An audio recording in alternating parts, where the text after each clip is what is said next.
En 2018, les contribuables français ont payé 138 € de redevances audiovisuelles pour financer le service public qui coûte au total 3,7 milliards d'euros par an. Mais ce n'est pas suffisant. Et parce que ce n'est pas suffisant, le gouvernement envisage d'étendre la redevance à tous, y compris ceux qui n'écoutent pas Radio France, y compris ceux qui n'ont pas de télé. Et à tout cela, il faut ajouter encore le financement par les contribuables de 400 millions d'euros pour la presse classique, pour la presse mainstream, sans compter les aides postales, sans compter les aides fiscales, sans compter les petits arrangements. Les Français paient, les Français casquent, et pendant ce temps-là, c'est la liberté d'expression qui recule. L'année 2018 aura été l'année de toutes les censures. La présidente de France Télévisions continue de discriminer ouvertement les professionnels en raison de leur âge, de leur couleur de peau, de leur origine ou de leur orientation sexuelle. Le service public établit les listes noires des personnalités par centaines qui sont interdites d'antenne. Le dernier exemple en date étant Éric Zemmour, boycotté en raison d'un livre qui est numéro 1 des ventes. Avec notre argent, la presse partisane crache sur tout ce qui ne représente pas le prétendu camp des progressistes. La propagande se déverse, les médias fake news, les médias mensongers nous submergent. Partout, le sectarisme s'impose. Alors, avant le 31 décembre de cette année, donnez-nous la valeur de cette redevance pour augmenter la portée de la voix de TV Liberté, pour que vos impôts aillent réellement à vos idées. TVL, ce sont des milliers d'intellectuels et de responsables associatifs et culturels qui s'expriment en toute liberté. Ce sont des dizaines d'émissions, un nouveau site, un fil d'actualité en continu, la création de films documentaires et la bourse aux jeunes talents. TVL, c'est l'assurance d'entendre le camp des défenseurs de l'esprit français et de suivre les élections européennes en France, sans filtre. TV Liberté est un projet audiovisuel ambitieux. Il contourne la censure, il fait reculer les menteurs et il fait avancer la liberté d'expression. Grâce à vous, TVL avance et vous libère des chaînes qui cherchent à emprisonner les Français. Le terrorisme intellectuel recule en Pologne, en Autriche, en Hongrie et aussi en Italie. Les peuples refusent de se soumettre aux diktats, aux injonctions médiatiques comme ce fut le cas au Brésil. Partout, ils redeviennent maîtres chez eux. Demain, en France aussi. Sans publicité, sans subvention, c'est bien sûr sur vous et rien que sur vous que nous comptons pour exister. Aidez-nous à porter la voix de la résistance, la voix de la dissidence. Aidez-nous à défendre vos idées. Donnez à TV Liberté.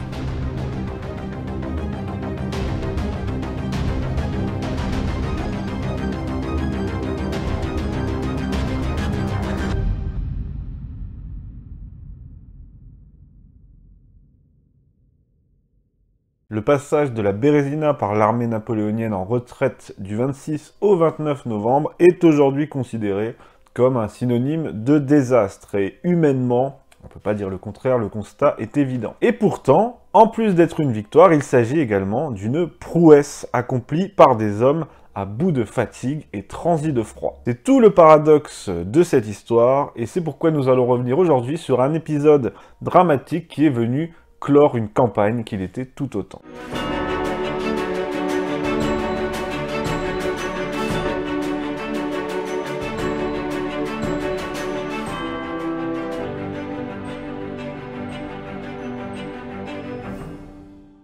Le contexte, c'est la campagne de Russie, où en gros, Napoléon monte une équipe de 600 000 hommes pour aller soulever le tsar à Moscou. Bon, je ne vais pas rentrer dans les détails du déclenchement précis de la campagne de Russie, mais je veux bien vous en donner un résumé en 5 mots, c'est la faute du tsar. Voilà. La suite, vous la connaissez peut-être, victoire de la Moskova, les Français s'installent à Moscou qu'ils doivent quitter précipitamment suite à l'incendie de la ville par les Russes. Et ensuite, l'hiver approchant et le tsar ne voulant toujours pas se résoudre à signer la paix, Napoléon décide d'ordonner la retraite. L'empereur va commettre une erreur, compréhensible sur le moment, mais tragique, emprunter le même chemin qu'à l'aller. Pourquoi? Eh bien parce que sur ce chemin, on a laissé des garnisons françaises dans les villes pour protéger la retraite. Ça a l'air alléchant comme ça, sauf que ces garnisons, elles sont tout autant harcelées par l'ennemi que la Grande Armée.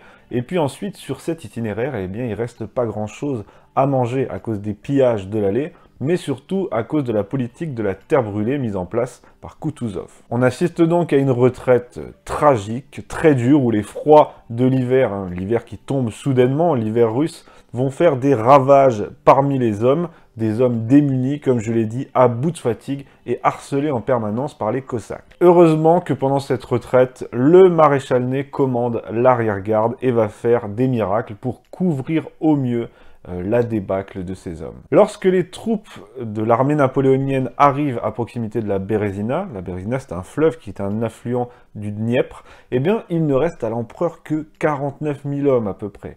49 000 hommes sur 600 000 à la base. Le pire, c'est que les Russes gardent le seul pont capable de permettre à Napoléon de franchir la Bérésina. C'est un pont qui est situé à Borisov. Napoléon va alors décider de passer plus au nord, à la grande surprise des Russes, en faisant ériger par son génie 3 ponts à Studienka. Le tout alors qu'il est pressé par les Russes de Kutuzov qui veulent en profiter pour anéantir une bonne fois pour toutes la Grande Armée. Malgré les températures de moins 37 degrés, la glace qui recouvre habituellement la rivière avait fondu à ce moment-là. C'est ainsi qu'on voit des eaux charriant d'énormes blocs de glace et il est difficile de passer. Et c'est là qu'interviennent les pontonniers du général Delbé qui en quelques heures vont construire au péril de leur vie 3 ponts de 5 mètres de large. Dès lors, pendant 3 jours, du 26 au 29, les débris de la Grande Armée vont pouvoir franchir le fleuve, alors que Ney et Oudinot, qui étaient déjà passés de l'autre côté, vont réussir héroïquement à empêcher les Russes de leur barrer la route. Et à l'arrière-garde, en revanche, donc de l'autre côté, il faudra le sacrifice héroïque du 126e régiment d'infanterie de ligne, qui volontairement va se sacrifier pour permettre aux derniers éléments qui n'ont pas encore franchi la rivière de passer. Et même le passage, ce ne sera pas de tout repos. Par exemple, le 27 novembre, il y a un pont qui se brise, entraînant dans les flots un grand nombre de soldats. Il va être réparé immédiatement dans la soirée par les pontonniers qui vont se jeter dans les eaux glacées pour pouvoir le réparer au plus vite. Autant vous dire, quand on se jette dans les eaux glacées, à ce moment-là, on signe son arrêt de mort. Le 28, une grande partie de l'armée est déjà passée. Les Russes de Kutuzov pressent aux arrière-gardes. LB décide de mettre fin à ce passage et donc de brûler les ponts. Il va donc envoyer dans tous les bivouacs des messages informant que les ponts vont être détruits le 29 pour protéger la retraite. Il va même faire incendier des voitures pour convaincre les retardataires de l'urgence vitale qu'il y a à traverser. Et pour autant, la plupart des traînards qui sont épuisés préfèrent attendre les jours, attendre encore quelques heures. Finalement, au matin du 29, on ne peut plus attendre. Napoléon donne officiellement l'ordre d'incendier les 3 ponts, ce qui est fait entre 8h30 et 9h. C'est là qu'on assiste alors à la scène la plus tragique sans doute de cet épisode de la Bérésina. Les ponts en flammes et des femmes, des enfants, des hommes qui se précipitent à travers les flammes pour essayer de passer ou qui se jettent dans la rivière pour tenter de la traverser à la nage. Ils sont alors emportés par les blocs de glace, ils se noient, ils meurent de froid. Voilà la scène qui marque cet épisode dramatique de la campagne de Russie. Finalement, au sortir du passage de cette rivière, Napoléon dispose seulement, devrais-je dire, de 25 000 combattants et 30 000 non-combattants. Et sur ces 55 000 hommes, combattants et non-combattants confondus, seuls 20 000 retrouveront leur foyer. Et pour parler des pontonniers qui se sont sacrifiés héroïquement pour permettre aux autres de passer, eh bien sur les 400 à peu près pontonniers qui vont participer à tout ça, eh bien il y en a 6 qui vont revenir. Une fois que la Bérésina est passée, Napoléon lui-même abandonne ses soldats, entre guillemets, il les abandonne pas, mais il rentre plutôt en France, en traîneau d'ailleurs en partie, parce qu'une conjuration républicaine se prépare. Le général Mallet menace de renverser le trône, et donc Napoléon attend que ses hommes aient passé la rivière pour rentrer en France. D'ailleurs, on dispose même d'une photographie d'époque montrant l'empereur rentrant en France. Ah non, merde, ça c'est Sylvain Tesson, ça n'a rien à voir. S'il avait eu un sidecar, il aurait été content, je pense. Bref, Napoléon rentre plutôt pour rétablir l'ordre en France. Il arrive aux Tuileries, méconnaissable, le 18 décembre. Pour résumer, malgré la tragédie humaine évidente que représente cette opération, eh bien, il s'agit bien d'un succès militaire. Les débris de la Grande Armée sont parvenus à franchir le fleuve et à poursuivre la retraite et les Russes ne sont pas arrivés à anéantir la Grande Armée. Pour autant, le terme Sela Berezina va rester dans l'imaginaire national, va rester ancré dans le langage courant comme un synonyme de désastre, et c'est aussi évidemment le symbole de la catastrophe que fut cette campagne de Russie. Mais c'est la faute des Russes. Merci de votre attention, j'espère que cet épisode vous a intéressé. Moi je vous retrouve la semaine prochaine sur TV Liberté, comme tous les mardis, pour un nouvel épisode, et ça c'était aussi un petit peu un avant-goût de mon cours sur Napoléon que j'espère sortir avant Noël. Voilà, ce serait peut-être un beau cadeau d'offrir l'histoire de Napoléon avant Noël. Je dis ça, je place ça comme ça.